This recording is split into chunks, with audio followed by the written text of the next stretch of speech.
Good evening, everybody. Welcome to another edition of the Round the World Radio Show right here. You guys know what it is. We talk all things pro wrestling. Let me throw it up and see what Ray's doing first. Let me send it up to Boston for Ray. Ray, how you doing, brother? I fucking hate it here, but I'll never fucking leave.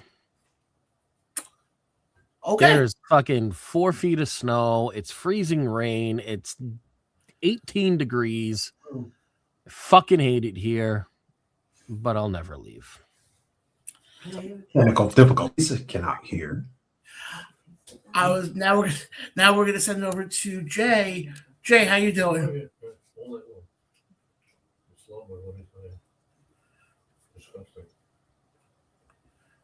He's in a daze, man. He's in a daze. I can tell. Is he working off the AOL 300? I mean, I think he's working off a 10-10 220. Holy moly. But guys, again, we are the Round the World Radio Show. We are sponsored by Simply Greens. They are your convenient cannabis store right over here in Coram, New York. Definitely go check them out. And actually, guys, where do they get their supply? Where do they get their flowers from? That I'm not sure about, but I will tell you right now. They're not locally sourced, John? No.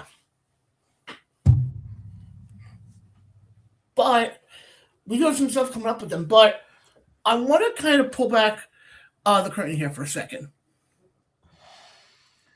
And I've been thinking long and hard on this one. And yes, that's what she said. Hey-o. And I know a lot of people have been seeing that I've been taking off, that I took off the last couple of weeks. And I'm slowly coming back. It's your show. You can do whatever you want. The hell? I know. I'm just saying, I was thinking.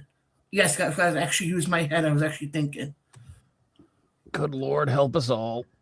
And I realized where, yes, it was nice to take off the couple of weeks and nice to kind of recharge the batteries. The best place for therapy was sitting here with you guys, talking bullets.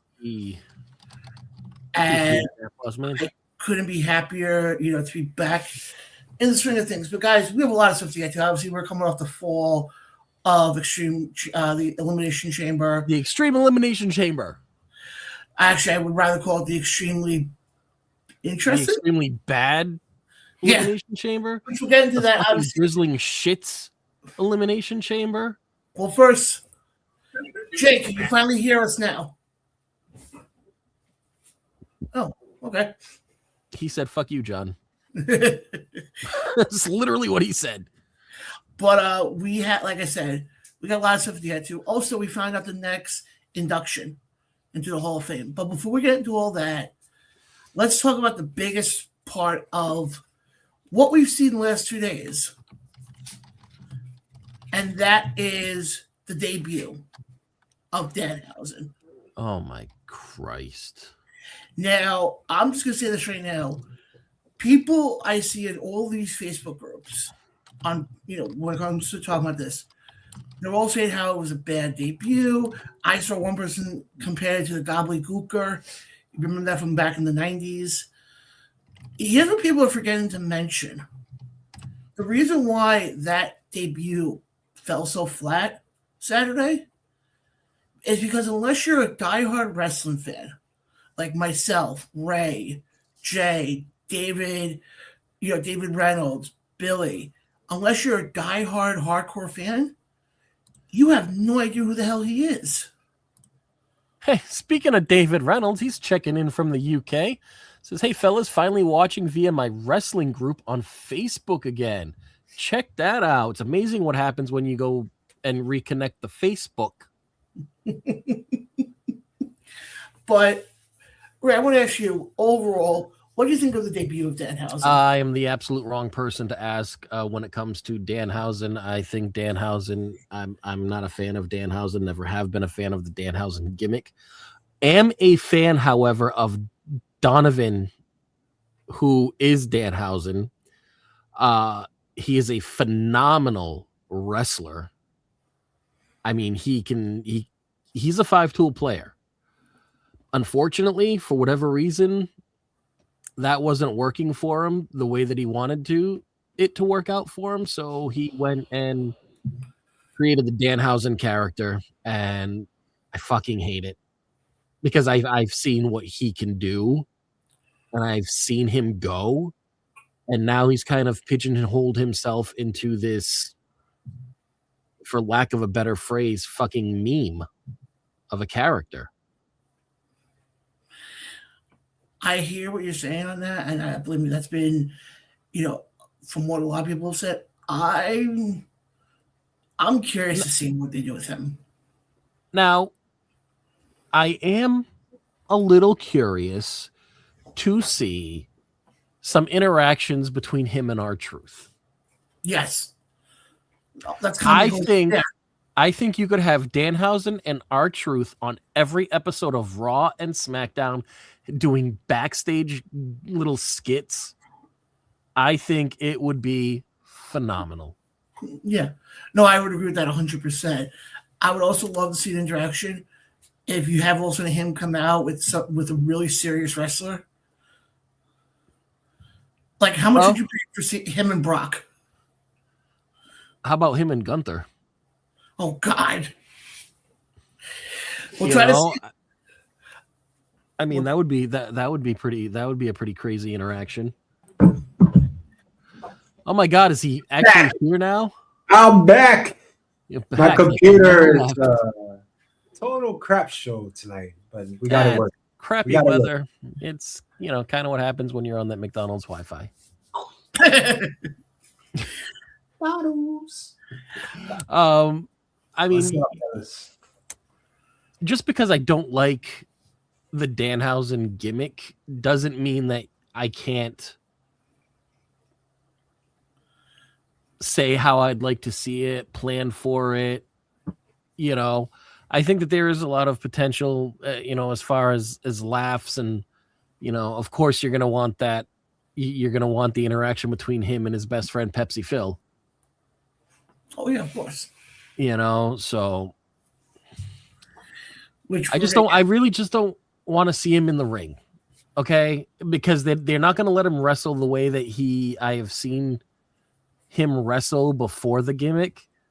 They're going to want him to wrestle in a way that fits the gimmick. I'll put it this way. Let's go to, before I make my comment, let me go to David's comment here.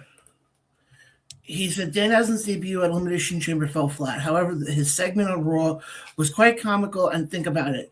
He brings entertainment factor and the potential boost to merch sales, which will probably go through the roof. Hunter is thinking of the money signing him. That's the funny thing, though. If you go to WWE HOF, wow, shop, imagine that. TKO thinking about the money.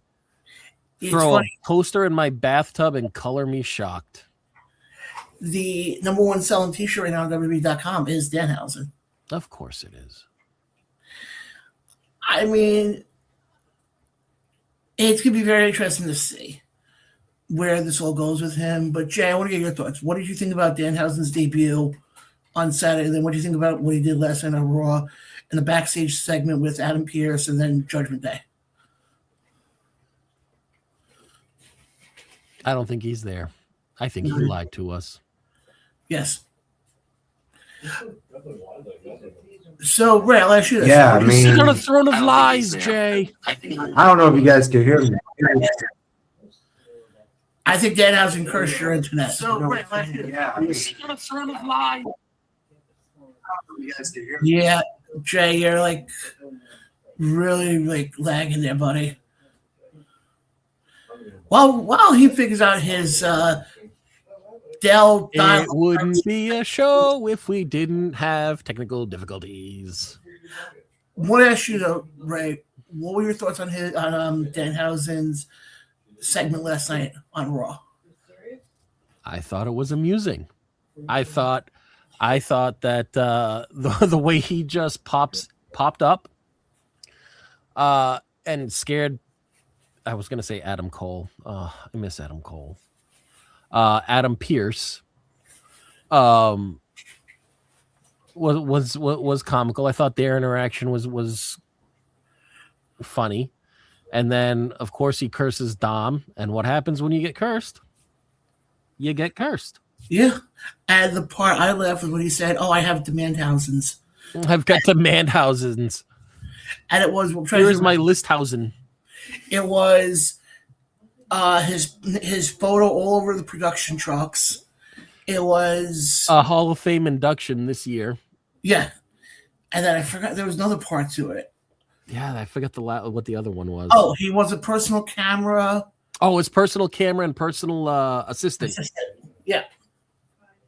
And then I love the reaction. Also, he goes to hand Pierce the paper. And Pierce turns around and goes, "Why is it all wet?" Because it fell in the toilet. And it was just, okay, we're going to try this again. Okay. The camera looks better, so I'm assuming he's in a better place. In a better world, in a better place. Oh, my goodness. Wow. Ooh. Oh, the blimp. Thank you, David. I'm in Alice in Borderland here. Right? He said that the first thing that was on his list of Danhausens was the blimp that David just reminded us of. Yes, I did forget about that. Blimp. Jack Patterson over on the Facebook says Danhausen is going to be used like a jobber, I believe. Which you are probably correct. However, that would be can we stop using the term jobber in a negative connotation? Like you're using it as a negative connotation, and I don't mean this directed just at Jack. I just mean as a wrestling community overall. Can we just not use jobber like it has a negative connotation? Because in fact, that's not what it is. Because if you are an enhancement talent and the boss says, "I need you to do the job" to Danhausen, you're literally doing the job, which is your job as an enhancement talent. But anyway, but then hold on, right? If you go off that, then I agree with what you're saying. But how many times do we see wrestlers now? Take somebody like The Miz, for example, who last I heard, I think has a win in like a year or so. Something like that. Is he considered an enhancement talent, or is he considered a jobber? I mean, he's only had, how many matches has he had in a year? He's not on my TV a whole lot. I believe there was a 6-month span where he wasn't even on TV. But I'm just trying to make the point to our listeners, just because you are losing, doing the job, it doesn't mean like we were saying, if you have the term of the title of you're the jobber, so to speak, it's not a bad thing. Because case in point, look at Chelsea Green.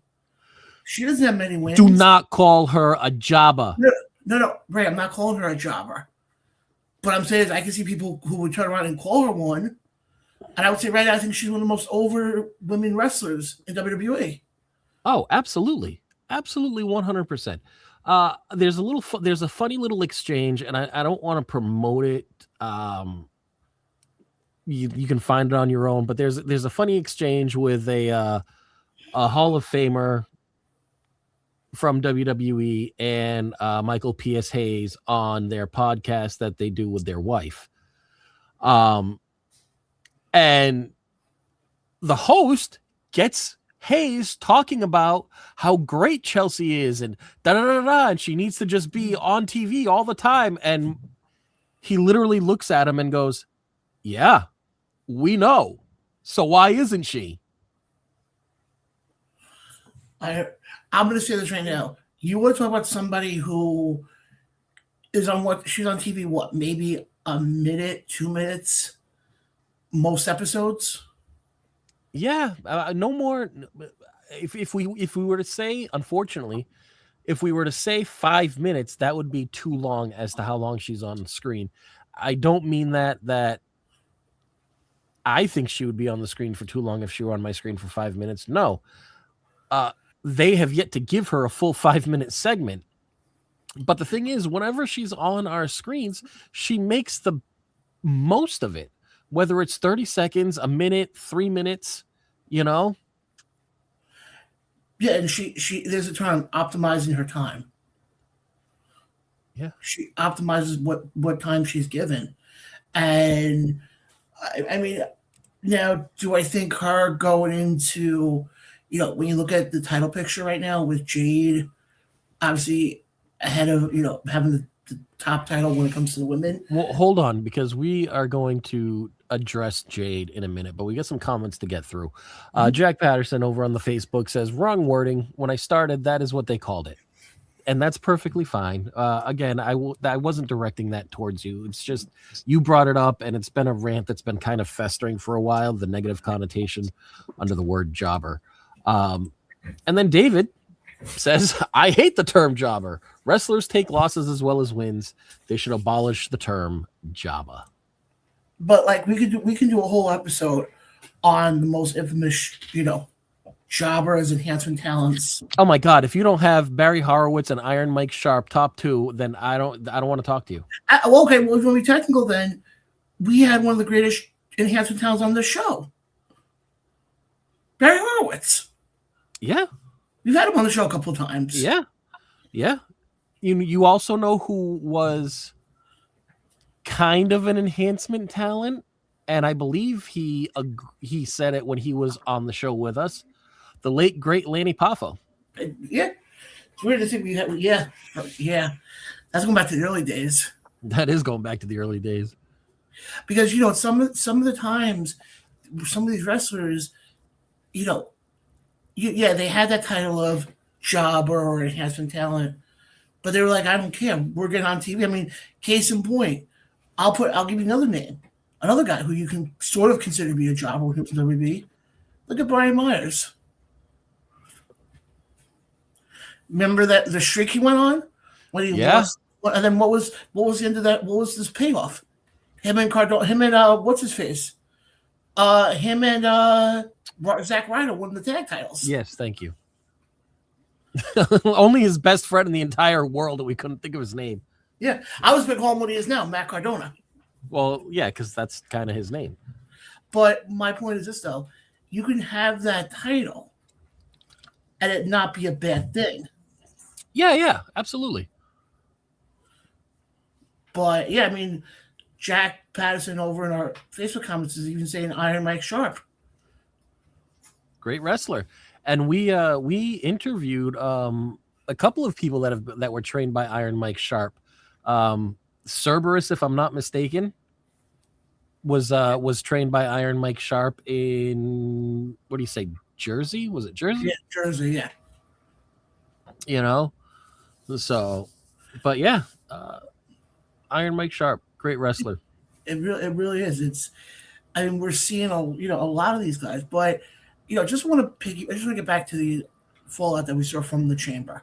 Yeah. Obviously, we know. Let's look at the women first. Rhea Ripley won the Chamber, and she is now going to be taking on Jade for the title at Mania. Yes. Are we shocked by this? Safe bet here? What do you? So here's the thing. I think that having Raquel win would have been fantastic. I would have liked to have seen the Raquel Jade matchup. However, I think that they had Rhea do it because Rhea can match her strength, and Rhea has now reached that upper level where she can mask some of Jade's deficiencies. And we were saying this last week on the show that you needed somebody to win this Chamber who can kind of, as Paul Heyman always says, show the positive but hide the weaknesses. Right. And I think Rhea can do just that. And while we're on the subject, last night during Raw, Rhea had her promo because of her winning the Elimination Chamber. And she said some things regarding Jade, which then lit off an entire firestorm on social media. Jade was talking about Rhea being in creative, and that's why she's, I think she said something along the lines of shocking that the person that spends most of their time in creative was the one that won. or something like that. Chelsea Green jumps in and says, Rhea is proof that you can be kind, respectful, and the most talented wrestler in the world. Jade then goes after Chelsea and says, it's no point to even go and embarrass you on this app, meaning X. You always have something to say about everything. Insert Slagent P, Piper Niven, who says, who the fuck said anything about you? Contrary to your belief, the world doesn't actually revolve around you. No point to even embarrass you on this app. Give you enough ring time and you'll do it yourself. Piper to Jade. Then Jade goes on to say, hope you're healing okay. Can't wait to give you some ring time. And then Piper responds with, maybe by the time you're back from your many vacations, I'll finally be recovered. Lick my ring, you boot. So, and after seeing that, I did see that I think it was Body Slam may have posted it, that this is not a work. This is not a work. This actually happened. It is a shoot, and they, however, don't believe it's going to affect how they interact during WrestleMania.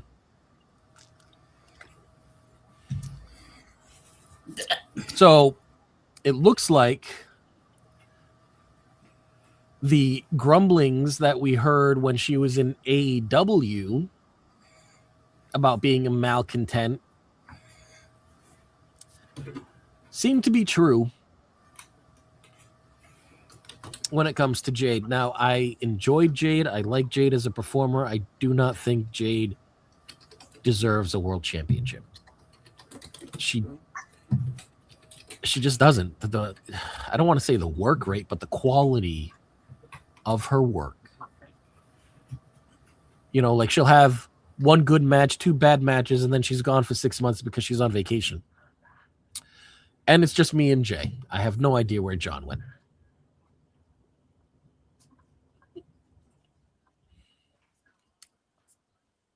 And I don't think Jay can hear me. That's awesome. Oh, it's just me. We are doing a solo show now, folks. That is quite frightening. I feel sorry for every single one of you.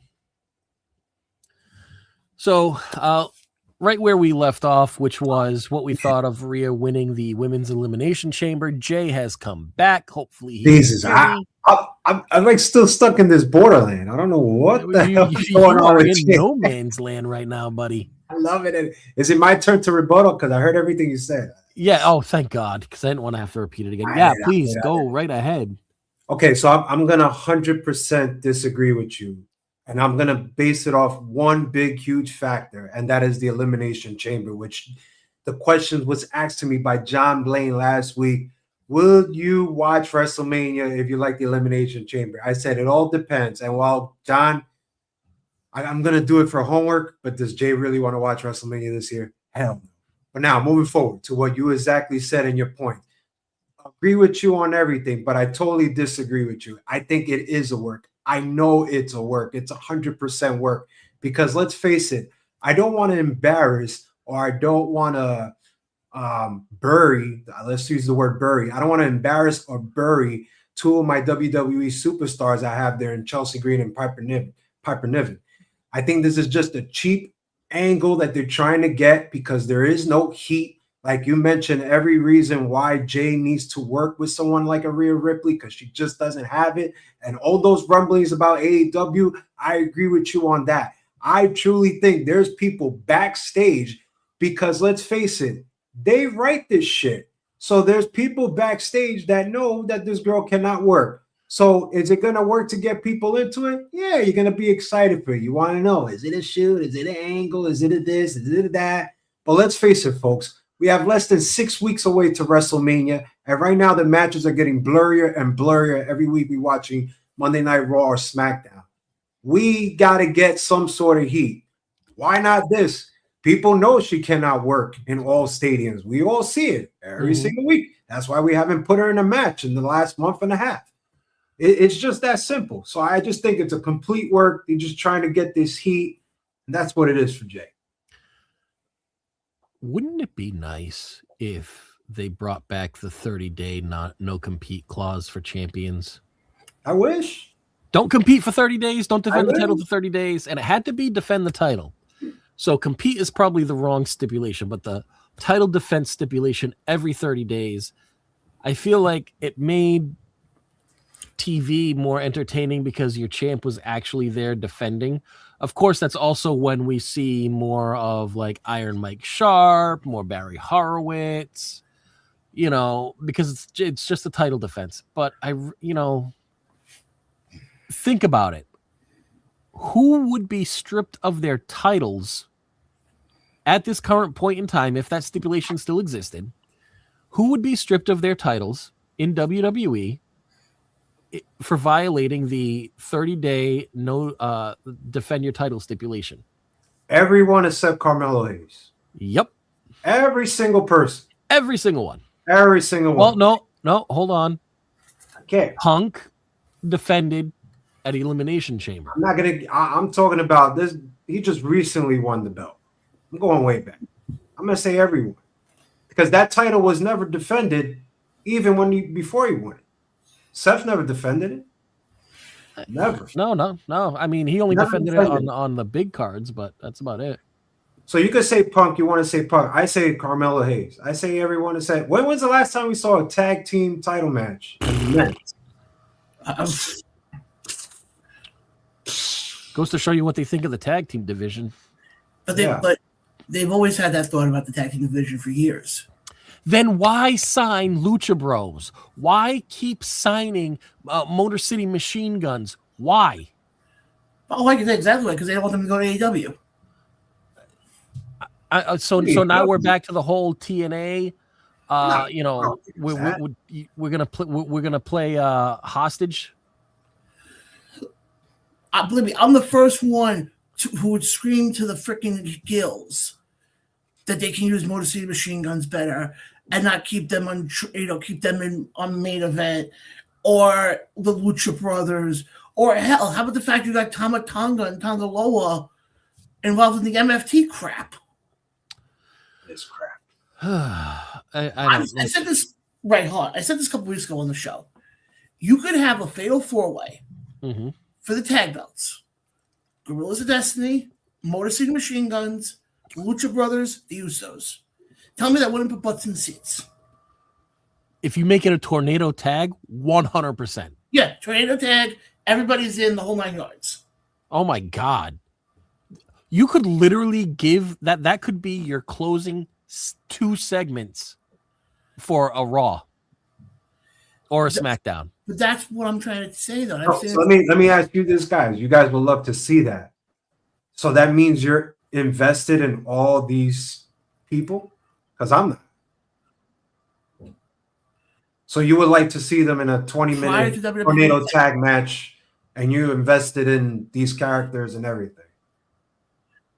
Yes, because John and I have been invested in them since before they became WWE superstars. Yeah. No, I get it. I'm talking about now that they're in WWE.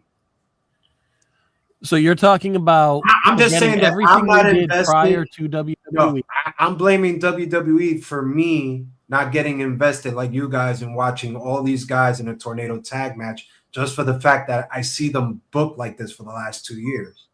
That's why it took it out for me. Like, it's a great idea. You guys bring a great point. I think they need to do something new at WrestleMania, like you guys say. But the way they're being booked, how can I be invested in all these characters, all these guys having this match for 25 minutes of my time? It's hard. 200%. But you put those guys in the ring, the Guerrillas of Destiny guys. Oh, it's going to be a great match. And basically, you're the agent for that match. And you turn around to them and tell them, okay, we're giving you guys the last 40 minutes of Monday Night Raw. Or you guys have to here's a shocker. What about the tag team's main event in a PLA? What? I can't even recall the last time. Yeah, you gotta go back to the Lord. I think the last time the tag team titles WCW were even sniffing a main event spot at any pay-per-view Like Demolition had the titles. Well, actually, I was going to say WCW doesn't. and what about the Usos and New Day? Okay. Yeah. Okay. All right. Match at Hell in a Cell. That's right. Yeah. All right, John. There you go. Oh no. Well, a New Day and Evolution 2.0. Wasn't that a main event for? It wasn't one of the big. I think it was a main event, right? I'm pretty sure it was when they had that Falls Count Anywhere battle. It was the first time that we saw Big E do the spear through the middle ropes to the outside. I don't know if maybe a main event. Maybe. Let's go to the comments here, and then we'll get back to this. Over on YouTube, Mark is checking us out. Hey, everybody, what's up? Hey, Mark, I'm looking forward to actually seeing you, Mark, on Saturday at Ace as they present Hero Celebration. Oh, sounds good. So, checking us out again is Navarre. Navarre, I'm glad to see you check us out Navarre. again. David says, my guess is Rio will win at Mania and switch to SmackDown to both strengthen and add some consistency to the Blue brand. Great idea. I just hope it don't happen like that. I have another idea. And then going back to the conversation we were having before about enhancement talent, Mike Jackson was another one. Isn't he? Did he just appear in TNA like the last Tapins or something? Beats me, bro. I don't know. I think so. I think he's like 75 years old and he can still wrestle. Yeah. I think a lot better than some other 70-year-olds that we've seen wrestle and almost die.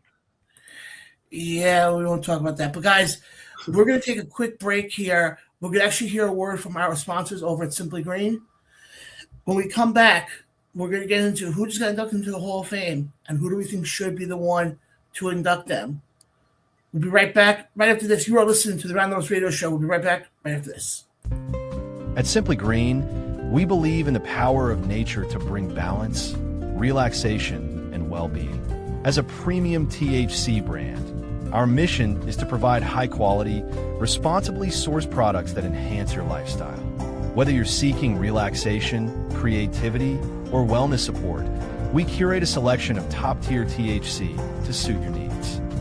Rooted in trust and transparency, we are committed to delivering safe, lab-tested products while fostering a community that embraces education and responsible use. Simply Green is more than just a brand. It's a movement for a greener, more mindful future.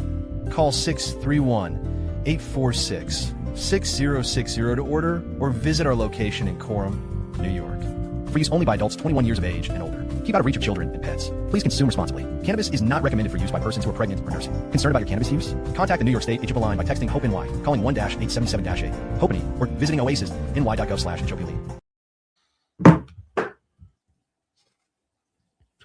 And it looks like it's just me and Jay again. Woo, baby! I think John went to go make a dispensary trip. What's the next topic? What we got? All right, so let's finish wrapping up our Elimination Chamber shit show. The Elimination Chamber Massacre. All right, so we did the women's with Rhea Ripley winning.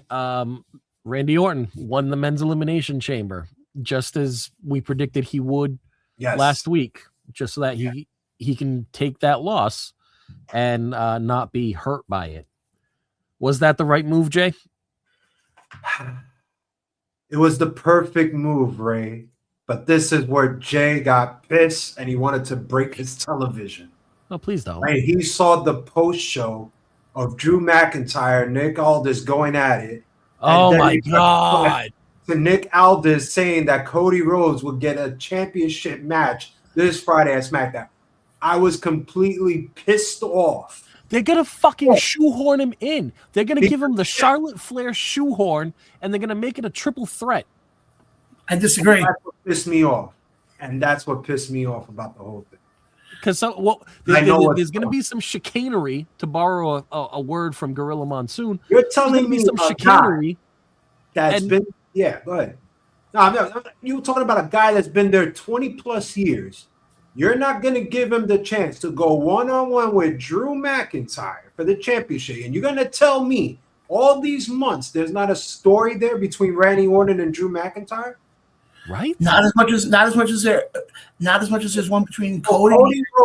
Cody Rhodes is bigger. No, hold on. So Cody Rhodes is bigger, is what they're telling me. Cody Rhodes is bigger than Randy Orton's 15 championship win. How is that even? The story's right there. Why would I plug in this guy? Because he main evented the last 2-3 years, so I got to plug him in. It's in his contract. What's going on? No, I think there's more of a. Out of the title picture. I doesn't agree. need to be in a title pick. You could have Cody versus Jacob Fatu. Now you're going to squeeze both of these clowns on SmackDown? It's ridiculous to me. It should just be a straight up one-on-one match, Cody and Jacob, and then you could get Cody chasing. John, you always preach every single week. Cody's better in chasing than holding the title. I agree with you. Absolutely. He's getting better at I agree chasing. with you. Jay, Why would I put him in this I match? agree with you on this. That I don't think putting him in the title picture makes sense. But I'm saying this from the perspective of WWE. I mean, we spoke about this a couple weeks ago. Ticket sales are down right now. They have to figure out something to get the people to come in. I know That's not it. Yeah, but here's the thing. There's more meat to the story because we've been waiting for the story of Cody and Randy, especially if they turn one of them heel. Yes, there is meat to the Cody Randy story. You know, and I think that Randy even alluded to that. Maybe he planted some seeds to this upcoming feud when he was in the ring after winning the Elimination Chamber, giving his interview when they had asked how did he feel about doing what he did to Randy, and he was like, I've known him for a lot of years, and I just had to pull the trigger. I had to pull the trigger and do it. Cody did it to get into the Elimination Chamber. I did it to win the Elimination Chamber. And I'll go a step further. The way I see them doing it, I don't think we're getting a triple threat match. Going off of what we saw in the post show, here's where I see it playing out. I think we're getting Cody and Randy for the title. And I think we're getting Drew and Nick Aldis. Okay, I'm going to tell you how they could save this and not get Jay pissed off. The only way they could save this is have Cody trying to go for the win. Sammy comes out, turns heel. Cody versus Sammy at WrestleMania. Then you have your Drew Randy Orton.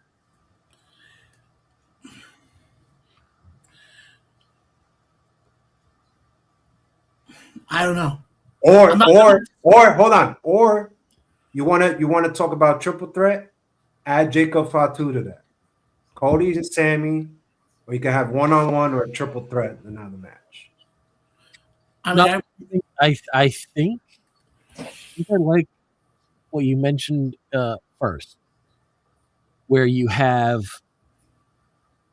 Cody and Randy.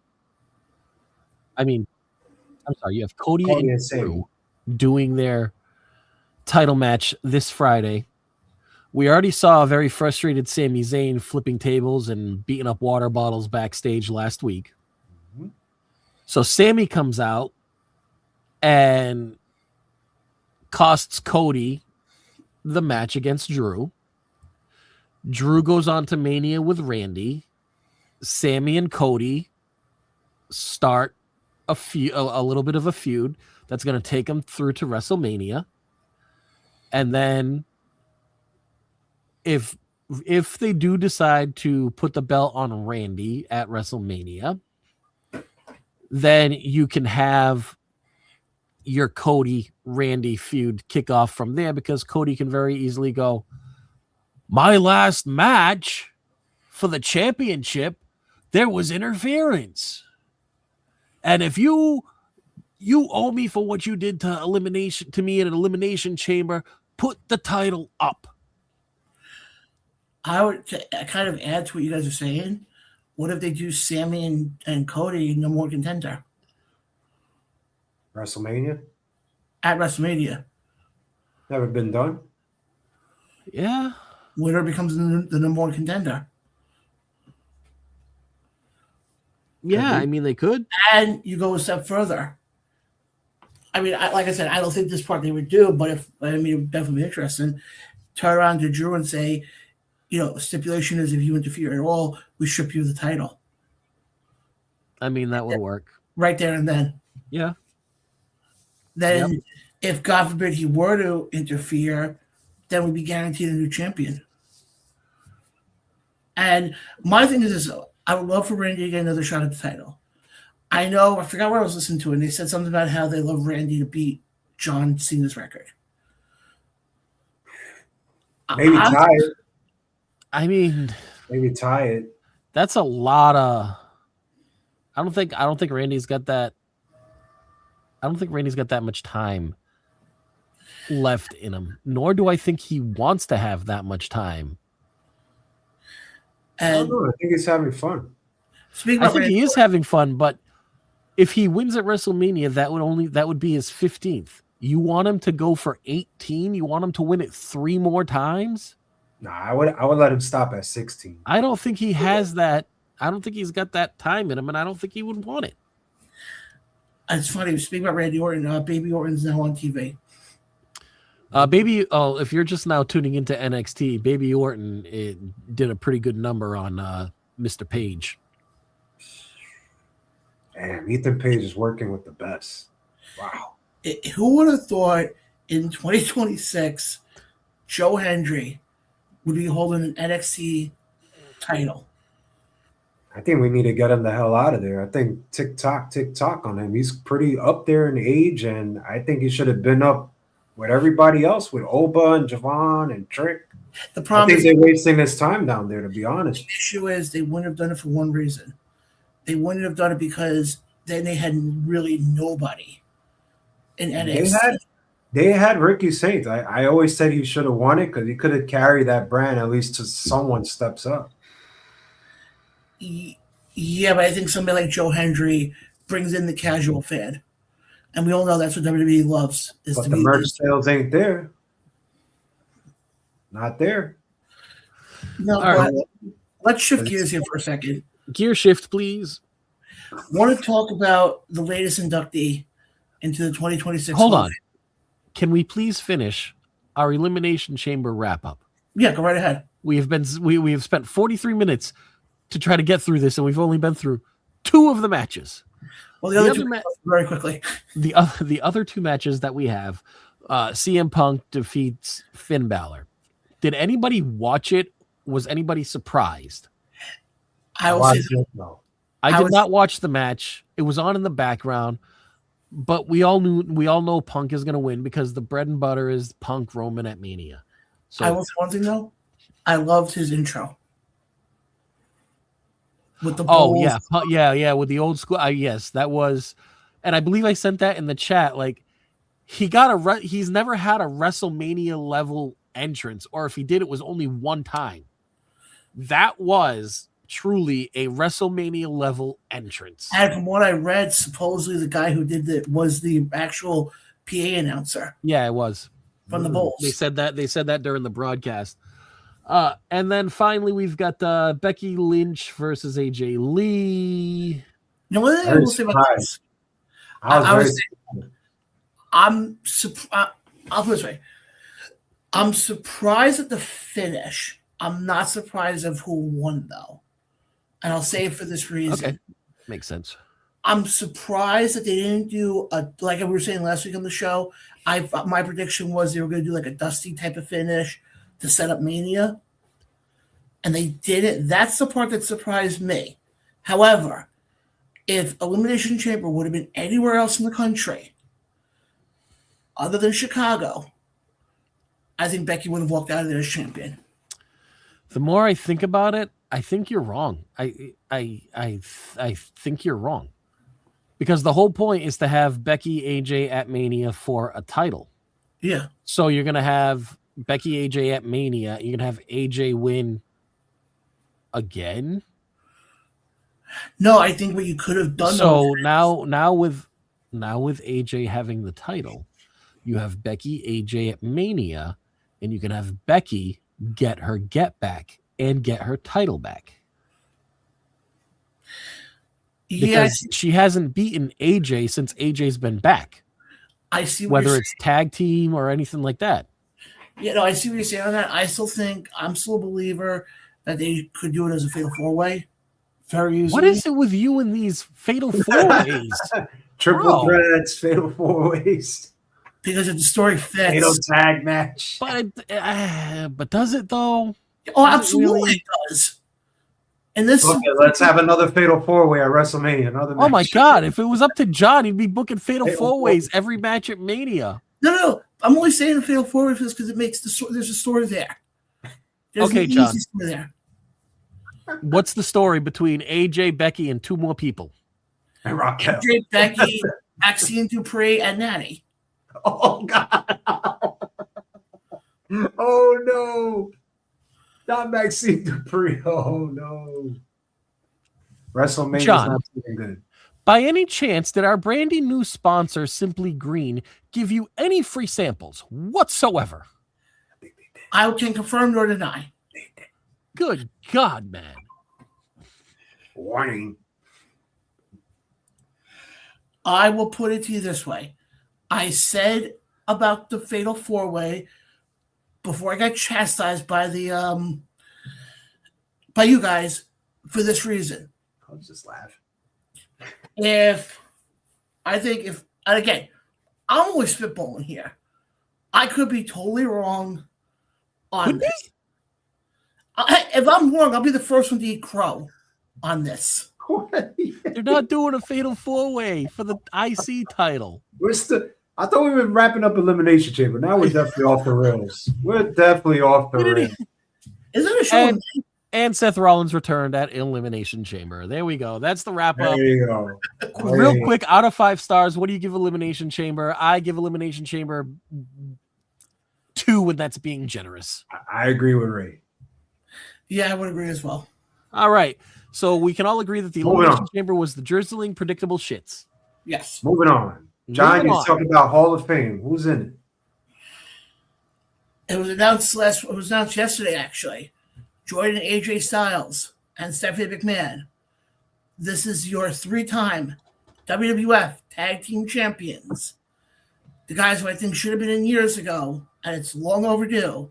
Long overdue. Axe and Smash Demolition. Wow. The Axe and the Smasher. Huge. Bill Eadie and Barry Darsow. Congratulations. Okay. I'm gonna put you guys on the spot right now. What were Barry Darsow's other 2 big gimmicks he had? The Repo Man.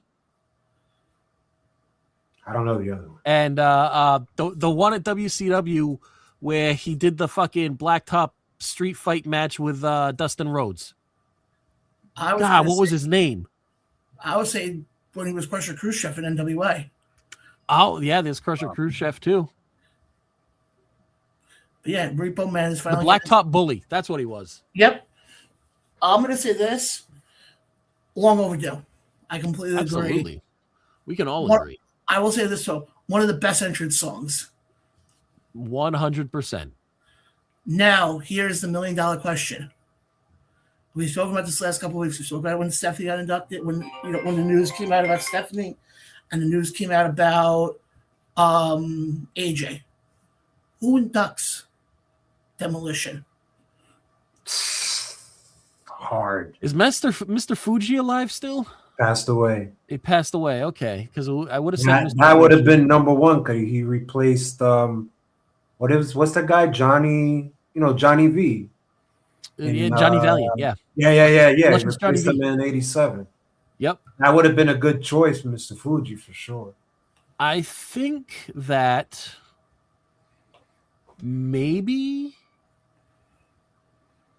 if Slick is around, you have Slick do. I think Slick's still alive. I'm not sure. Yeah, he's still alive. That one I don't know. I think you would have Slick do it or you would have Haku. Haku? I didn't think about that. What do you think, Jordan?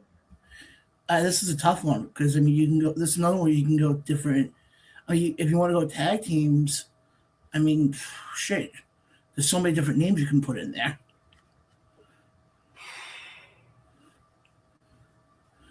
Trying to think, but Yeah, that is a tough one. That's a tough one. I'm thinking of like the old school guys that are already in the Hall of Fame, but I just can't picture them with Demolition. I don't know. Yeah. Unless Taker does it because he did the phone call. I mean, that's the only thing I could think of. Well, Taker's become the gatekeeper for the whole Right. thing. Yeah. He's like, what's his name for the Probably the NFL president. Hall of Fame? Okay, but now I'll ask you this now. Obviously, we know what Stephanie's going to be Hunter, more than likely. Well, we know it ain't gonna be Linda. Well, here's my question now: Pretty cool. who's going She to be got for booed off stage. Could it be? I mean, I think it could be Undertaker. I know from I think reports that would be the logic choice. looking at- John. You want Undertaker to induct everybody, and you want Fatal 4-Ways for every match ever in existence. I'm not saying to have Taker induct Demolition. What are you saying? I'm saying to have Taker. No, he wants Taker to induct Stephanie. No, Styles. You Style? were just talking about Stephanie. No, I said Stephanie was going to be inducted by Hunter. I don't know if I heard that like that, but And then we were talking about Linda, and then he goes, Undertaker. why do they just? Why does the Strike Force does it? Bro. Strike Force should just induct Demolition. Both of them are still alive. I know. Tito and Rick Martel. Yeah. Hey, and where's the Hall of Fame for Strike Force? Doesn't exist. What the hell? Strike Force sounds okay, but I don't know if I'll do it. Strike Force. So for let's go Demolition, here. Actually, for Demolition, I would like to see both members of Strike Force or either one. That'd be awesome. David Reynolds says Mike Jackson pulled a suicide dive on Mance Warner at fucking 76 years old. The man is an absolute legend. And did you see the form on that suicide dive? yes. It was. Navarre says John Cena in the WWE Hall of Fame. It's gonna be a while. Costa says Elimination Chamber was terrible. I actually cannot believe Randy Orton won the men's EC. Randy Orton was the only one that made sense. Sorry. Do you guys think Aldis and Drew will face off? I don't. I do. I don't. Because going by that logic and applying it to Raw, that means that Braun Breaker and Adam Pearce should have faced off. Because that's all that they're recreating because they lost Braun. They're just taking that dynamic and throwing it on SmackDown. David says, shout out to a former OG host of the show, Costa in the comments. Costa. And Navarre says John Cena should be in the WWE Hall of Fame. Good. Like Hollywood. Okay. Whew. We got all that taken care of. Now, are we going to talk about Raw last night, gentlemen? Well, actually, you know what we're going to do? Yeah. We're going to go to another break. This guy and his fucking breaks. And the Fatal 4-Way. And the Fatal 4-Way, hosted by The Undertaker. Guys, we're going to go to a quick break. Coming up from the break, we're going to talk about what we saw last night on Monday Night Raw. And Girls. a little bit of AEW as Girls they in cars. coming up in a couple of weeks. Guys, we're going to go now, not going to go to our sponsor, Simply Green. We're going to go to an event happening in Florida the end of April called Wrestling Against Cancer. Here we go, guys.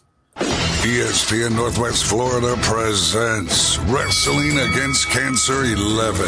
Come see Nikita Koloff, women's matches, Cali Man, Nelson Iser, Kelly Clark, and more. Wrestling Against Cancer at Bay Haven Charter Academy, Saturday, April 25th. Front row tickets $20, second row $15. General admission just $12. Kids 5 and under free. Doors open at 5. Bell time 6:30. Proceeds go to Pam Clements Medical Expenses. Definitely go check out Wrestling Against Cancer. Absolutely. Such a good cause. Run by such a beautiful man. Yes. We can't, friend of the show, can't say enough nice things about him. This is his baby, and everything that we can do to promote it, to get more faces, eyes, ears on there. And it is a fundraiser, so I am going to say more money out in there goes to a good cause. Fuck cancer. With that being said, are we doing Monday Night Raw or are we doing AEW Revolution? No, we can talk about Monday Night Raw for a few minutes. Monday Night Raw. I thought Monday Night Raw was pretty entertaining. We talked about the Danhausen skit, but can we talk about how Raw opened up last night? I had shades of the Attitude Era. I was just about to say that. It was like I was having Attitude Era flashbacks. It was fantastic. It was cultivated chaos. And first of all, I love that they finally given LA Knight the opportunity to do something. Yep. Little, I feel like that was a little Stone Cold tribute right there. Driving the ambulance. I'll say this much, everything. Also, when did Logan Paul know more than the doctors that he pushed him away? Yeah, I don't know. And also, anybody touches Binky? I don't know. And also, mind you, if you get pulled out in an ambulance, and mind you, I can say this from my own experience, I've been in an ambulance before. Why were they checking his ankles? Pulse. It's called the radial pulse. Oh, because I noticed that all of a sudden. Because he had, didn't they have him in a collar? I don't remember, because all I know is he was bleeding out his nose, and they're checking to make sure his feet are correct. Yeah, you're checking the radial pulse in the ankle. So Navarre says Dominic lost the title last night, and we will get to that. So we have we saw that. We saw how Seth used the masked men to his advantage to lure the two whopping remaining members of the Vision out of the ring, to leave Paul Heyman alone, and the poetic justice of Seth Rollins creeping up behind Paul Heyman and just whacking him in the back with a chair in the same building that he did to Roman to break up the Shield was amazing. And that's all I have to say about that.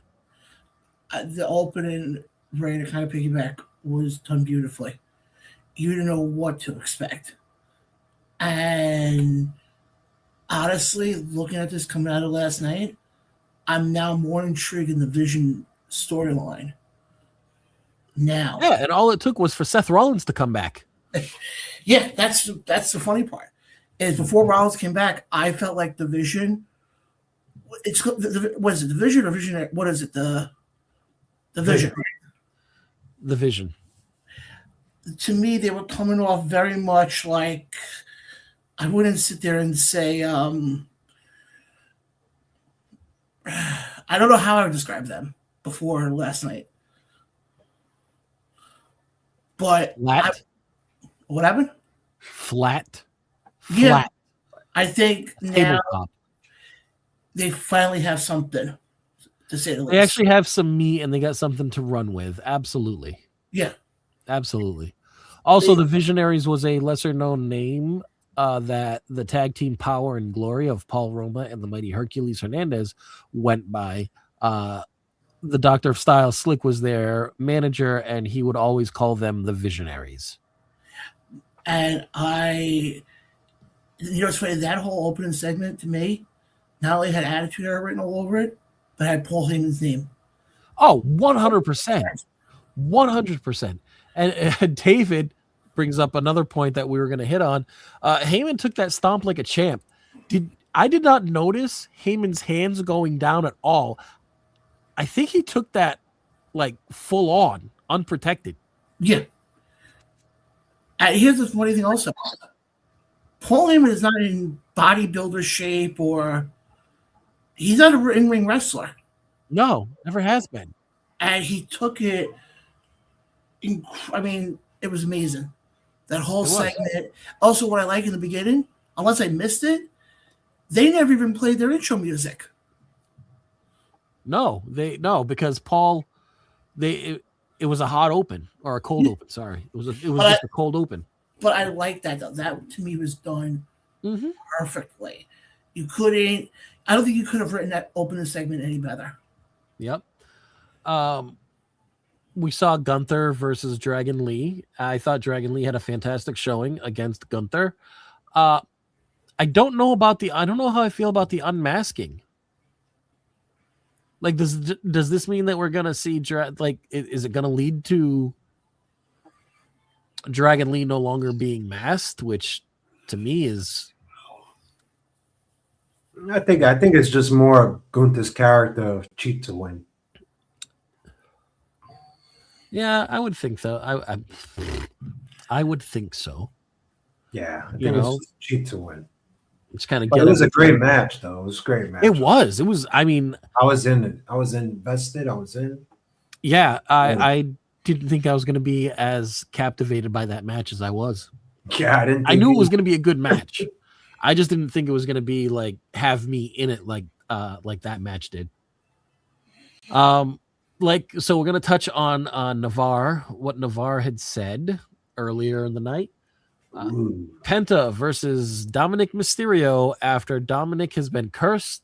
Hausen. It's a lot. I'm going to start off with this. Danhausen had a very bad showing at Elimination Chamber. But Oh my God, it was so bad. I don't blame him. I know I didn't touch up to it because I was in Borderland World and stuff, but I truly think it's WWE based off the fact of the crate, and they used it every single week.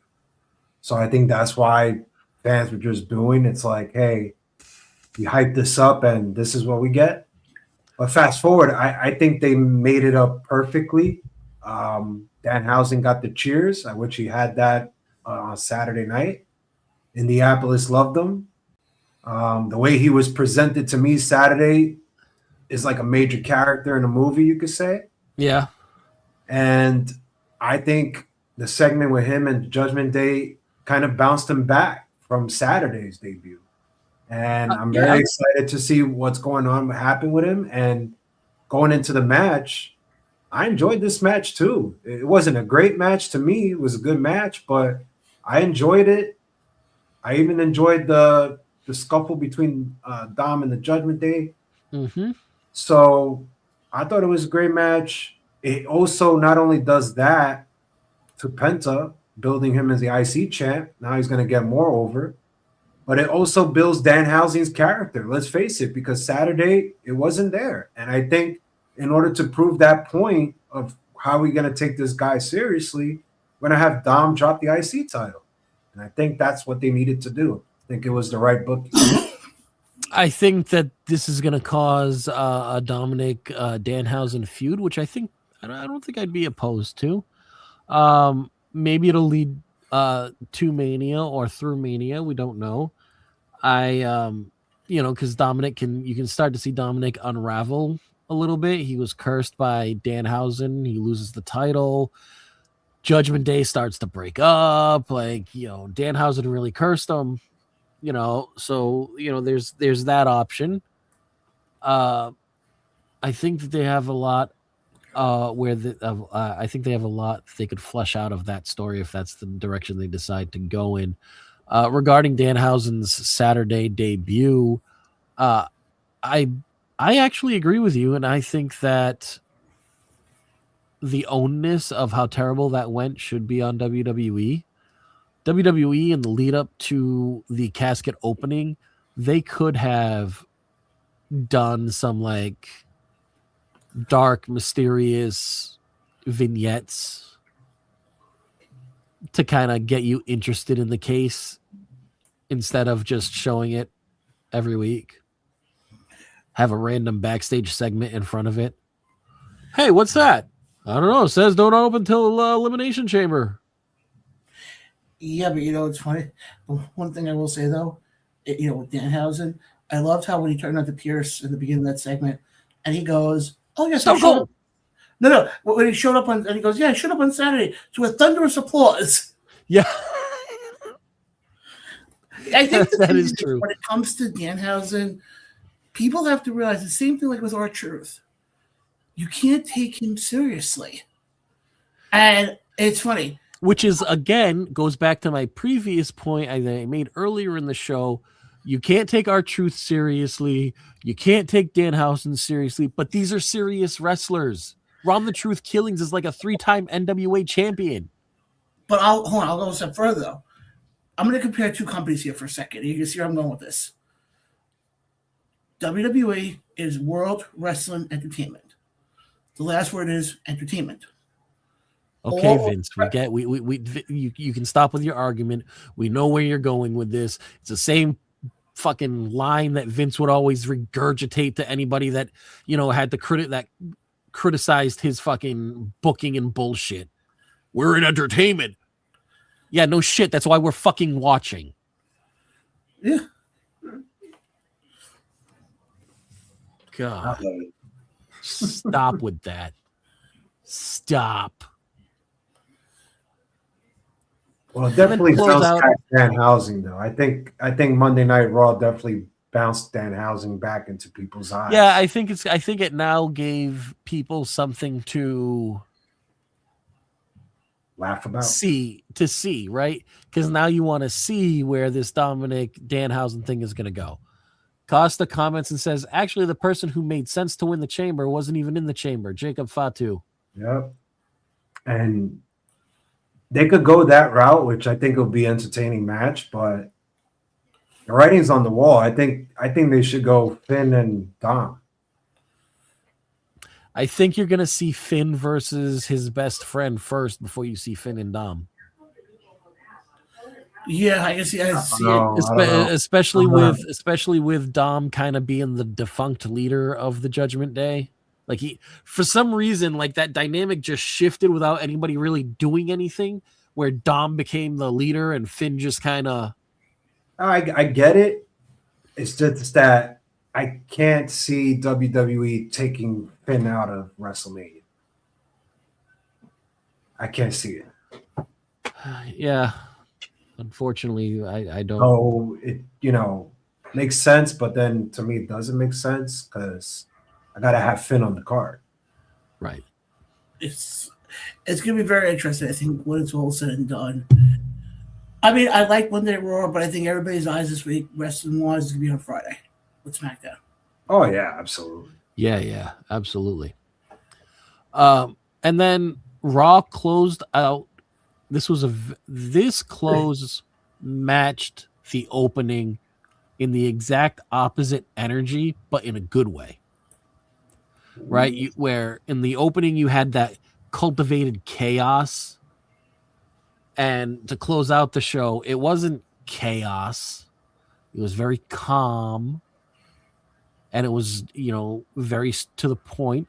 You had the promo between Roman and Punk, where they're starting to take the gloves off in their promos and taking the training wheels off. They're getting into some serious shit. Roman telling Punk that he's going to put his ass on that first off, tells Punk that nobody backstage likes him and nobody is happy to see him. And that he had to come back to WWE to get his money. And when Roman's done beating him, he's going to put him on a John Cena farewell tour. And then kick him down to NXT to train people to feed up to Roman. I like that line. The other line I like, and it did what it was supposed to, was when Punk turned around to Roman and said, "I'm going to bury you next to your father." And that was the line that closed the show. And the best part of that was Roman's reaction. It wasn't like a big reaction, right? It was a small reaction. You see him mumbling to himself. He's like, "Did this motherfucker just say that? I'm going to fucking kill him." Now I'm curious to see next week. Now I'm hoping we don't get them every week in promo segments. Right. No, because, I would say this: the next time the two of them are in the ring, I know it's gonna get some people questioning me. No, I think you're right. The next time that we see them in the ring together should be at Mania. Well, I'll go a step further. He brought up Roman's father. I think Roman's come back very easy. Larry. Oh, I'll even go a step further. oh. Jay hated the whole segment. Jay didn't like any of it. Raise your hand if you're Really surprised. why? But I didn't find it riveting. I didn't find it moving. I found it as a bunch of guys just basically trying to get cuss words and taking shots. But Let me ask you this: I heard this already. before last night, did you have any interest at all in Punk and Roman? I do, but last night didn't get me more invested. I thought it was a weak layup. Because you're taking shots, you're cussing, you're talking about age, you're talking about, which makes no sense to me what Punk said. I don't know if he was in Borderland with me earlier in the show. Maybe he was, but he's talking about, I don't hold grudges and I don't pay attention to any of that. Stupid. This is a grudge match. Are you like living in a world where wrestling is not that? So I was just completely at a loss, guys. And Roman's promo, I'm gonna be honest, it was weak. If you had to compare what he said the last time he came on and this, I don't think it was a really strong promo by Roman. Not saying it was bad. I didn't like it, but I know you guys liked it, but I don't think it was a good follow-up. I think it was a missed layup. I think these guys are just repeating the same thing and just twisting the narrative and making you think it's cool. Oh, my father's dead. I get all that, but so now I'm going to get invested because you took a shot at his dad. I mean, it's wrestling psychology 101. Well, exactly. Jay, let me ask you this now. Grudges. Hold on, Jay. We asked this question last week, and we said, we wanted an answer this week. I think I answered it, but no. Coming off of Elimination Chamber, I did answer it. Are you more interested in WrestleMania? I said no earlier, but I am going to watch WrestleMania because that's our duty. Salute. Okay. I'll tell you right now, with what we saw last night between Roman and Punk, yes, sir.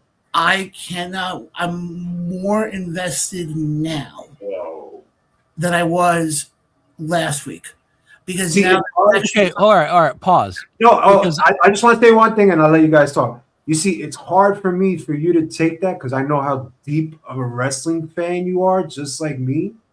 But you're using the word more invested. I don't think that's the right adjective to go with it. I think if you say invested, you got me. But you're saying you're like, to me, it sounds like you're all in. I'm more invested now because of what I heard. And I don't think it was, that promo wasn't that. I don't because think now there's something there. There's a story. I'll put it as a fan, Jay, hold on, I'll say this right. As a fan, I'm more invested now in seeing that we know damn well come Vegas, when we get to Vegas in a couple of weeks, and those two guys get in the ring on that Sunday night in the main event, that's not going to be a wrestling match. It's not going to be your 5-star classic. How many Asiato moonsaults? How many super kicks are we going to see? No, you're going to have two guys who are going to go at each other, with more of the words, and are going to both probably get a receipt at Mania. And now there's a story there to what that Roman hates Punk. Well, we knew that Roman hates Punk. We didn't need that reiterated. However, I think the taking and telling him that he's going to bury him next to his father, that there's a visceral reaction. If you've ever lost anybody, there's a visceral reaction to statements like that, whether it's in a movie, whether it's in a TV show, whether it's in the wrestling ring. So I think that was what they were hoping for. That was kind of the hook that got people more invested. Now, John says he's more invested, but John, I have this question for you. Yeah. Are you more invested in WrestleMania or are you more invested in the Punk Roman match? Honestly, I'm more invested in WrestleMania overall. I think you're full of shit. No, I'll be honest. Because I still think Go forward. With Undertaker. You gotta be I excited. still think we talked about this before. I still think we're getting Cody and Randy. Okay. I think we're getting Drew and Nick Aldis. I don't think you're getting. Why does everybody wanted Adam Pearce to wrestle? Now everybody wants Nick Aldis to wrestle. Why can't our former wrestling GMs just be fucking GMs? Why does everybody so badly want to see Nick Aldis wrestle? I'm sorry. I love the guy, but Nick Aldis versus Drew at WrestleMania?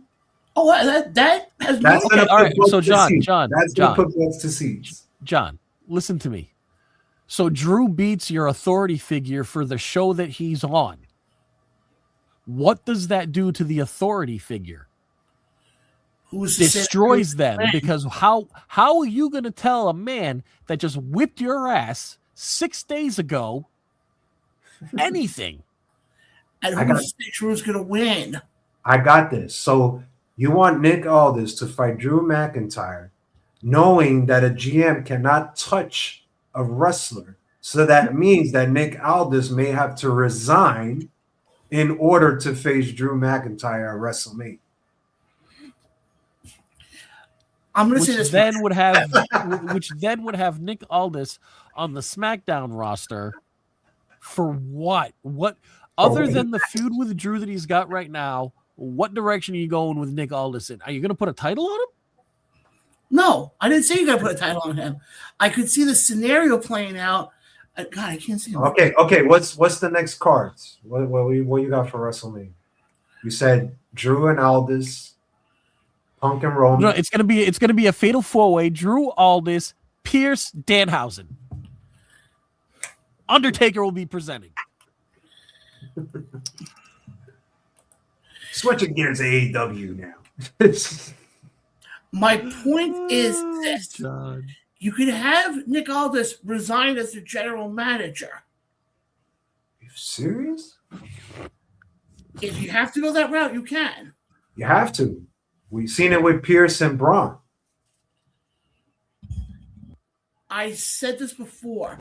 You turn around and give me Nick Aldis, Drew McIntyre at WrestleMania, I would be invested in that. Because I think Drew would carry, even though Nick is a phenomenal wrestler, I'm not taking that away from him. The guy is one of the longest rated NWA champions. I can't believe I'm saying this, but Nick Aldis actually carries SmackDown. For me to see him resign, it's like really difficult for me to see it like that. He's everywhere on SmackDown. And now that it's 3 hours, yeah. Ugh. These need to be a lot more than what he was. So it's hard. Oh my God, they're such a slog. Yeah, it's hard for me to not. Do you know how many times I dozed off during last week's SmackDown? And it had nothing to do, I don't think it had really anything to do with the product. It was just stuff that I wasn't interested in. It had more to do with the fact that, Friday was a long day, but still it's a long, I'm not the only person that had a long day on Friday. And now you want them to sit down and try to watch your product for 3 hours? I'm going like this by like 9:30. Yes, honey. Yes. I'm up. I didn't do. Did you just fall asleep? No, I didn't. Did you just? So, John, your whole point is you're more invested because this promo got you more invested. Not just the How did that promo get you more invested in the other matches of WrestleMania? Well, if I can finish my go ahead. Here, it's all yours. Go to the end of when we start the chamber in the post show. Okay. And Nick Aldis and Drew McIntyre started going at it. You told me you wouldn't be more invested seeing those two go at it after what we saw during the post show. No, that's not that wasn't my question, John. My question was, what about the promo got you more invested in WrestleMania as a whole. Drew and Nick Aldis is not a thing going into WrestleMania right now. Could it be a thing? Maybe, if everybody listens to John and then puts Adam Pearce and Danhausen on the other side with Undertaker in the middle, you know. But forget about the Drew Aldis, because that has nothing to do with WrestleMania as of yet. What about the promo got you more invested in the event as a whole? Because it finally showed we're finally on the road to WrestleMania. That's all you have to say. That's the reason? Yeah. Because now you don't have to worry about any more PLEs now between now and when we get to Vegas in April. Now it's 100%, but all gas, no brakes. Okay, so let me ask you. Do you think WWE, from what you saw last night, do you think they're on a right track of building good matches for you to get invested for WrestleMania? Do you think they're doing the perfect job on everything? On everything. I think coming out of last night, yes. I'll hold full judgment on that to see what they do on Friday. I'm taking it one step at a time. I'm still curious at whose group they're gonna fight. Like, that's scratching my head bigger than anything. Take Danhausen out, put Gunther in. Oh God. Adam Pearce, Gunther, Nick Aldis, Drew, Undertaker in the middle. We're going to go to a quick commercial break. We're going to hear from our friends over at Simply Green. We'll be right back. Talking some AEW. You are listening to the Round Radio Show. We'll be right back right after this. At Simply Green, we believe in the power of nature to bring balance, relaxation, and well-being. As a premium THC brand, our mission is to provide high-quality, responsibly sourced products that enhance your lifestyle. Whether you're seeking relaxation, creativity, or wellness support, we curate a selection of top-tier THC to suit your needs. Rooted in trust and transparency, we are committed to delivering safe, lab-tested products while fostering a community that embraces education and responsible use. Simply Green is more than just a brand. It's a movement for a greener, more mindful future. Call 631-846-6060 to order or visit our location in Coram, New York. For use only by adults 21 years of age and older. Keep out of reach of children and pets. Please consume responsibly. Cannabis is not recommended for use by persons who are pregnant or nursing. Concerned about your cannabis use? Contact the New York State HOP line by texting HOPE-NY, calling 1-877-8, HOPE-NY, or visiting oasisny.gov/HOPE. And we are back here live on the Round Radio Show. Now, guys, hopefully you guys have been enjoying the show tonight.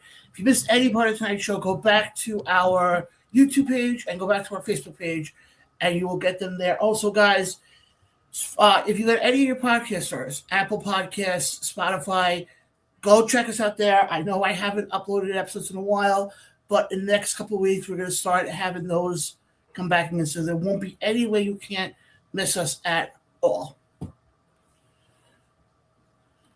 Now we've got AEW to talk about. The road to Revolution. Yeah. Let's go over the match card of what we know so far. Yeah. For Revolution, of course. Revolution is going to be held on Sunday, March 15th, 2026 at the Crypto.com Arena in Los Angeles, California, formerly known as the Stables Arena. It will always be the Stables Arena to me because fuck Crypto.com. Confirmed matches so far. In Texas Death Match, we've got MJF, your champion, squaring off against the Hangman Adam Page. There is a stipulation, however, if Hangman loses, he can never challenge for the AEW World title again.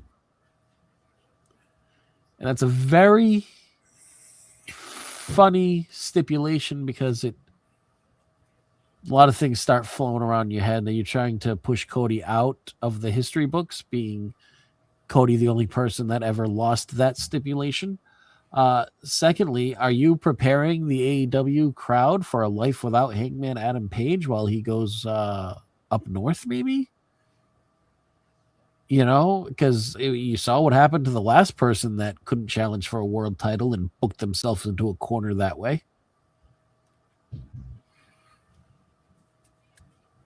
Bye-bye. He's up north. So what are your gentlemen's thoughts on that? Jay, you want to go first on this one? Yeah, I'll go first. I'm going to say that AEW did really good booking into this match. I thought every segment they did on Dynamite was perfect. I don't like this stipulation. It reminds me of Cody when I heard about it. He even referenced Cody in the promo. Yeah. No, he said there's only one other person that ever fought in this match with this stipulation, and we know how that turned out. You know, I just don't see him losing, guys. I mean, you don't want one of your top AEW stars never to challenge for the title again. And I don't know if I like it because it also hurts MJF, even though it doesn't really hurt him. Let's face it, he's bigger than anything. But you're also taking the title away from him that fast. It's like, I don't know how to really feel about that. Well, Ray, I want to ask you this now.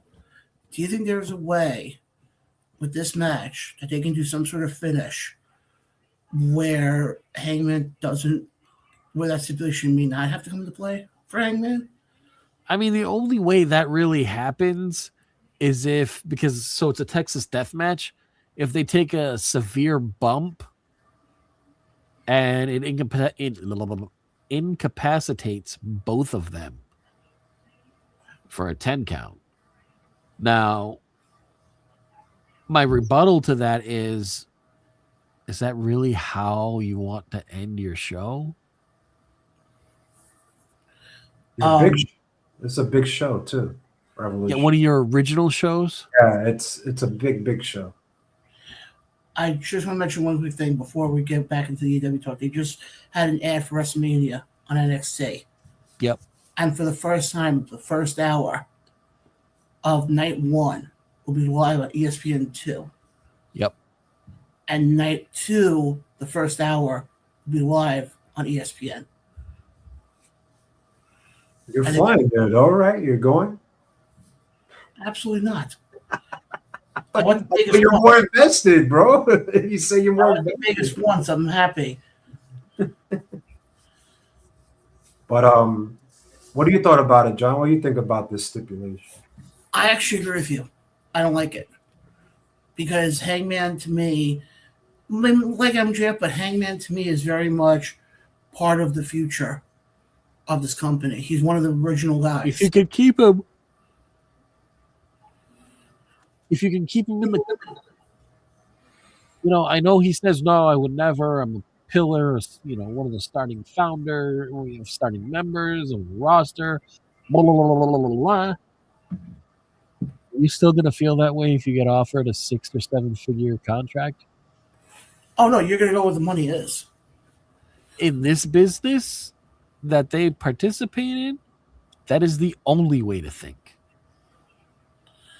Yeah, no, that I will agree on. To me, this is a very.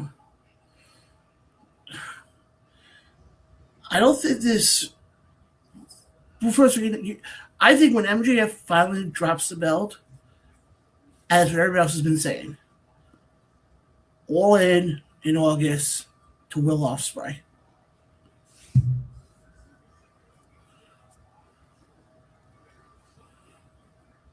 I don't know. That would be probably the only time right now that I don't think people would complain about, is if that's the way they do it. As far as with this, I mean, I don't know. There's so many ways you can go with this. My other thing though is this, with having Heyman never challenging for the title again, and he's an original. Yeah, I don't see that. I don't like. It's almost like you're kind of foreshadowing that we don't have faith in him. Because think about this, now his second run with the belt. He was not a fan of his first run.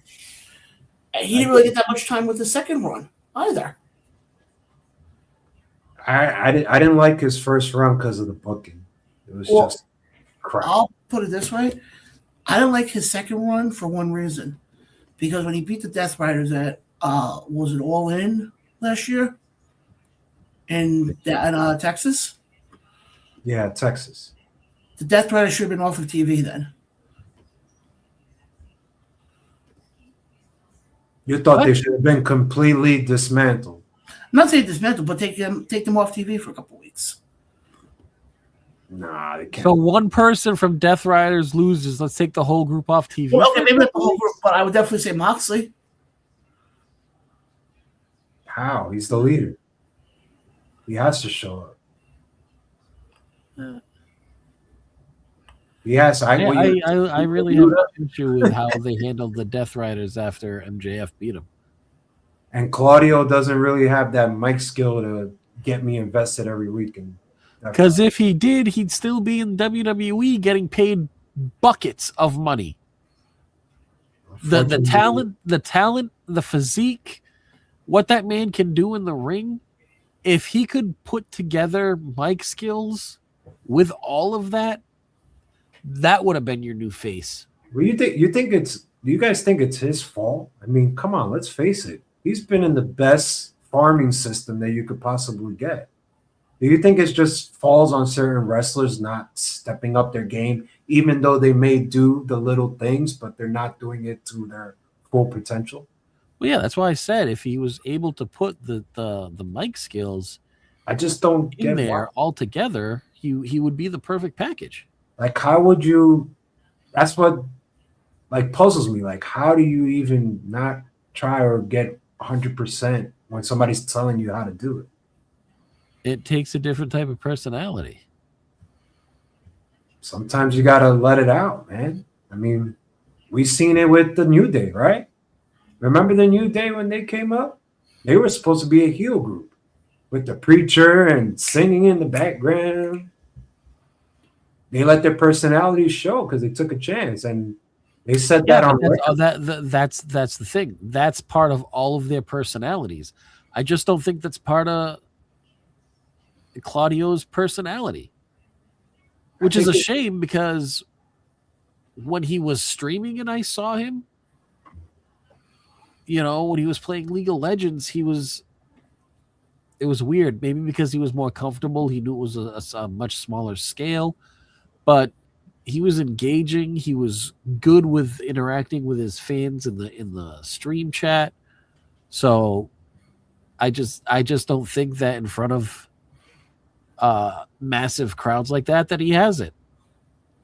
And I don't think that has anything to do with skill. That's more of a personality trait than anything else. I think they should have used his strength as his personality and showcase it like they did with Mark Henry. Mark Henry could also talk, though. Yeah. But he didn't say much at first, right? That is They true. got away with it? Whoa, where? All right, so the next match we have up on the card that is confirmed, FTR versus the Young Bucks. You literally have no flips, just fists versus only flips, no fists. I'm not investing in the match because I think we've seen it too many times. And I don't think we'll ever get a definitive winner. I'm sorry. Young Bucks are VPs over there. I can't take their matches they have earlier seriously. Like, I can't do it. So it's going to be an exciting match because I think the Young Bucks are on fire right now for Tag Team of the Year once again by Jay. But I'm not invested in the match. I got FTR winning. I think to me, this is good. What we're seeing right now with FTR and the Young Bucks, this could be the story that never ends. This is going to be the story that never ends. And you look at the tag team division now of AEW. It's not. Are you saying this is the New Age Rock and Roll Express Midnight Express? Yeah, I can see that.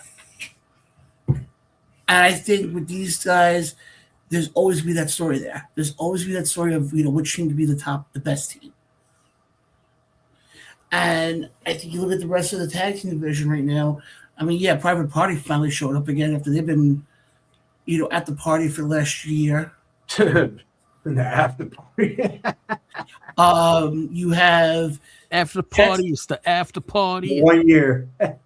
You have Jet Speed. I mean, they're okay. I like Jet Speed because I feel like there's so much more there than what we're seeing. Yeah, no, that I'm trying to think of who else you have. Don't you have the conglomerate? Conglomerate? The conglomeration? Yeah, that one. That was a little tricky because that's like not a definitive. I mean, as far as I'm aware, that's not like a definitive tag team. It's not like you have Orange Cassidy and Mark Briscoe tag teaming, week in and week out like they're a legitimate tag team. I think everybody else in the freaking Don Callis family. Oh wait, I know. I'm sorry. I call it the NWO of 2026. Yeah. Listen, if they put Lance Archer with Mark Davis as the tag team for the Callis family, that would be pretty legit. It's funny though. Talk about that. I like the pairing of Mark Davis and Jake Doyle. They were great. Oh yes, that's right. That's right. I forgot. Yes, no, that's even better. Yeah, but isn't he injured right now? He's injured. Doyle. Yeah, he's injured. He's out for like 8-9 months. When did that happen? Right at the tag match was on Dynamite. It was a few weeks back. So like right after he debuted? I think he tore his pec or something. Yeah, it's the Wardlow injury. Wardlow injury. Jesus. Yeah. Okay, you want to talk about somebody else who, if used properly, could be something. Look at Wardlow. Yeah. That's bad. I feel Same bad. thing. But here's the funny thing. What the guys we're talking about with Archer, Brian Cage. You notice a trend how Tony Khan does not like using the big men at all. I don't know if it's a trend. Well, no, because I was going to say, what about Big Bill? But yeah, Big Bill hasn't been used. I think a lot of teams is on Ring of Honor. Huh? Big Bill 9 times out of 10 is on Ring of Honor, right? Or he's on Which I feel like they're treating Ring of Honor just as main event, their version of main event. I will go a step further. They look at it as it's like AEW Dark all over again. Yes, you could. I think we forgot about the Hurt Business. Oh yeah, I think the Hurt Business forgot about the Hurt Business. I think the Hurt Business. They're still signed. Yeah, I think Bobby's hurt, but I think Shelton's been doing a lot of individual work, so made me think that Bobby was. And then also, Bobby's hurt. Technically, you have Colton and Austin. I got the Acclaim too. If I put them back together, I have a feeling. Given time, I think they're going to be reunited. Give it time. They're going to have to be because it's going to be one of those things where they're guys, they cutting it solo. So here, go back together. The way Tony Khan books things, that he just book tag teams that are hot, and once they lose their 15 minutes of fame, it's pretty much over. I feel like look what he did to Private Party. Look what he did with the Acclaim. The Acclaim was hot, and I mean hot at one point. Yeah. Oh, I agree with that 100%. Now what? In some cases, bigger pops for the Acclaimed and Daddy Ass than the champion at the time. All right, moving on from the tag team competition, we've got the AEW Continental Championship no time limit match. Your Continental Champion Jon Moxley of the Death Riders versus Konosuke Takeshita of the Don Callis family. And it is no time limit because the last two times that they have fought, they have taken two really good matches to a time limit draw. I like this match. I think this is going to be a solid I don't expect it to be a 60-man iron match, Ricky Steamboat, Ric Flair. But I do think that Takeshita is Moxley's Steamboat, and I think you're going to be there. You're going to be in for a good 20, 25 minutes of some solid wrestling and great performance by both of them. Yeah, they both work well together. We saw it in the last match they had. I enjoyed that match. I was very invested in this one. And I think they bring the best out of each other, and it should be a classic. If you had me deciding who go over, it's a really tough call. Could go either way, to be honest. But I think if you want to build that storyline with the Death Riders and Don Callis, got to give it to Don Callis. I like John's quote where he always says, sometimes it's better to chase than holding the title. I think Moxley's way better at chasing. I do like the Death Riders in the chase when they're that visceral, vicious, hungry group. Yeah, and that's what they're about. And Yeah. I think you need to really rebuild that. And I think that would be the only way, because this storyline they've been building for weeks could actually go somewhere. No, you're absolutely right. And I just want everybody to, if you're not already tuned in while you're listening to us, find on your streaming platform of choice, whichever one you want to use, tonight's episode of NXT and watch the Zarya JC Jane match. I've been watching it out of the corner of my eye since it started. You want to talk about a solid, hard-hitting match. And I don't mean just like hard-hitting for women. I mean like solid, hard-hitting match. It's good. I've been entertained. I'm definitely going to go back and watch it with the sound on. Yeah. So I just wanted to, I'm definitely show a light on that. I will just say this much: the way this match, and I'm not going to give away the ending, but I think we're getting a triple threat match. You sure it's not going a full way? No. I'm being funny. He said, "I don't want to ruin this, but Oh, I get a triple threat." I already had a feeling that Soul was going to jump in somewhere because it only makes sense after how Zarya destroyed her when she was facing JC last week. Do you feel like Zarya's stock is still down a little bit, or you think this is actually helping her? I think this is going to be the storyline or the feud that pulls her back up. Because let's face it, Soul definitely has to come up after Stand and Deliver. I just want to know if Zarya can handle her own in NXT. Well, after this match, I mean, match-wise, it's looking like yes, but I think John's right. This is going to introduce Soul into the title picture. And then this is where we get to see Zarya, like you said, Jay, stand on her own. Hope so. Well, I got a possible theory for this one. I'll say it right after this break. Guys, we're going to hit a quick word from our friends over at Wrestling Against Cancer. We'll be right back with my theory for the eventual possible triple threat match happening. We'll be right back right after this. ESPN Northwest Florida presents Wrestling Against Cancer 11. Come see Nikita Koloff, women's matches, Cali Man, Nelson Iser, Kelly Clark, and more. Wrestling Against Cancer at Bay Haven Charter Academy, Saturday, April 25th. Front row tickets $20, second row $15. General admission just $12. Kids 5 and under free. Doors open at 5. Bell time 6:30. Proceeds go to Pam Clements Medical Expenses. And we're back here live on the Randall's Radio Show. Guys, we have about 15 minutes left before we wrap up for tonight's show.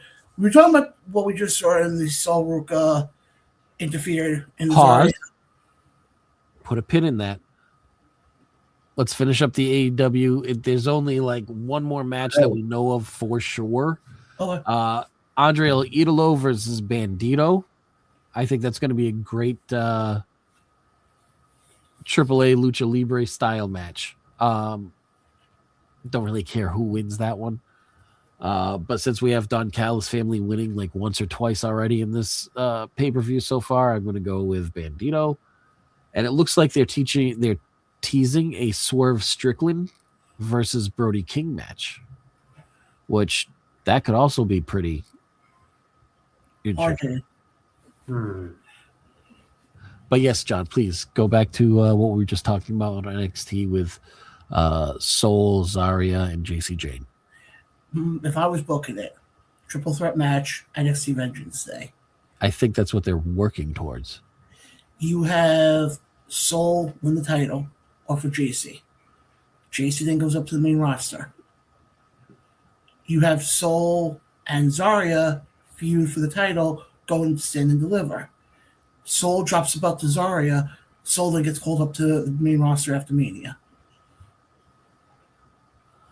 I don't really see anything wrong with that. I don't see a hole in it. It all makes sense. It all meshes well. It includes what's going on right now. Yeah, I co-sign on that. Not only that, you give Soul that couple of weeks run with the belt. Yep. You put meat to the bone with Zarya and Sol Ruka. And I mean, the one thing I will say that with NXT, I mean, we saw it back in the day. The one thing they do very good at is the former friends turn into bitter enemies. We saw that with it's almost like it's produced by somebody who was in a very big storyline like that, like an iconic storyline. Yeah. Like I would say earth-shattering, but it's more glass-shattering storyline. What I was going to say is this. You give Zarya and Soul the title, unless you have something big for Joe Hendry going to Stand and Deliver, from a fan investment perspective, that's what you close out Stand and Deliver with. Zoruka and Zarya. Because not only is it for the title, the fans are going to be invested in it because of the fact that they were former friends and now turned into bitter enemies. Case in point, look what we ciampa a number of years ago with Ciampa and Gargano. I mean, you want to talk about classics. Else you get bigger than the few those guys had. Right. No, it was. And I mean, that last man standing match, brutal. And then the quote unquote closing picture is Zarya with the title over her hand, raised up, and then Soul gets called up to the main roster. One of the WrestleMania call-ups after WrestleMania. But yeah, we also got we've been talking about NXT Vengeance and a couple of interesting matches. What we got? Looks like we got NXT Underground with Lola Vice and Kalani Jordan. Again? I saw something with Izzy Dane and Tatum Paxley. Again? We also got Tony D'Angelo taking on Dion Lennox. That'll be good. That'll be nice to actually finally figure out Tony's big issue. Man, so they really slow burning Tony winning the title. They really slow playing. I think I would like to see a not Mariah May. I mean, yes, we know her as Mariah May. I can't think of Blake Monroe. I think Blake Monroe versus Jada Parker has now just been. Yep. That I'm actually. NXT Vengeance Day Saturday, 7 p.m. You have a street fight: Jada Parker, Blake Monroe. That I'm actually interested. It's going to be very interesting. But guys, we actually got to get out of here. Quickly, I'm looking forward to being in Jersey this coming Saturday for Ace, the 8% Hero Celebration, to honor the life and legacy of Mike Morgan Jr. They put on great shows. We will have an interview actually dropping this week that I did with Alvin Alvarez, where we talk about the significance of that show and all that stuff. So we'll have that coming up next week. We'll have that coming out this week. We're also going to have next week a actual intro with a voiceover. Don't know who the voiceover guy is going to be, but we're going to actually have a voiceover intro. Nice. And then try to think of anything else here, but definitely we got NXT Vengeance coming up this weekend. Watch it. We got Revolution coming up. Mania's in a couple of weeks. So we got a lot of stuff coming up here. Guys, between the three of us, we'll have you guys all up to date. Oh, look, The Rock's on. Oh, wait. Let's see The Rock. No, that's Ricky Saints. Ricky Saints. Guys, well, actually, G, I'll talk to you first. Any final thoughts before we wrap things up for tonight? Yeah, I'm hoping my internet and computer is working fast and sturdy for next week. So apologies to all around. Apologies to everyone watching. I don't know where I was in Borderland, but now I'm out. I'm back. And it's good to see you guys. And I can't wait to see Vengeance and come back next week with all y'all. I just have one question, Ray, before I go to you. Why does Ricky Saints look like he's wearing pajamas? He's wearing pajamas? Because that's the style, man. He's that light, flowy, linen-y, silky material. I gotta baggy shirt. He's modern day rock. Pants. Ray, what about you? Final thoughts? Final thoughts. It is 9:53 p.m. EST. 15 degrees. Rain, hail, snow, sleet mix outside. Going to continue till about 4 o'clock in the morning when I wake up. I fucking hate it here, but I'll never leave. And finally, chinga la migra. God bless you. Yep. Guys, final thoughts from me. Another great show. Want to thank everybody who watched. Want to thank everybody who tuned in. Definitely, if you missed anything from tonight's show, definitely go back to our Facebook page or go back to the YouTube page. This show will be the first show uploaded actually to Spotify and Apple and all that stuff this week at some point. So definitely stay tuned for that. I want to thank Wrestling Against Cancer for their help tonight. I also want to thank Simply Green for, as always, sponsoring the show. Guys, if you're in the Long Island area, definitely go check them out. They're on Middle Country Road in Quorum, New York. If you need THC or you need some tie-dye shirts or whatever, they're the place to go. Definitely go check them out. You're saying they have psychedelics too? Yeah. Oh, they got creams that have THC in it. And they deliver. Yes, and they'll be delivered soon. They got you. They got you covered. And also, there is a possibility that we might be doing something with them, not for WrestleMania, but for Backlash.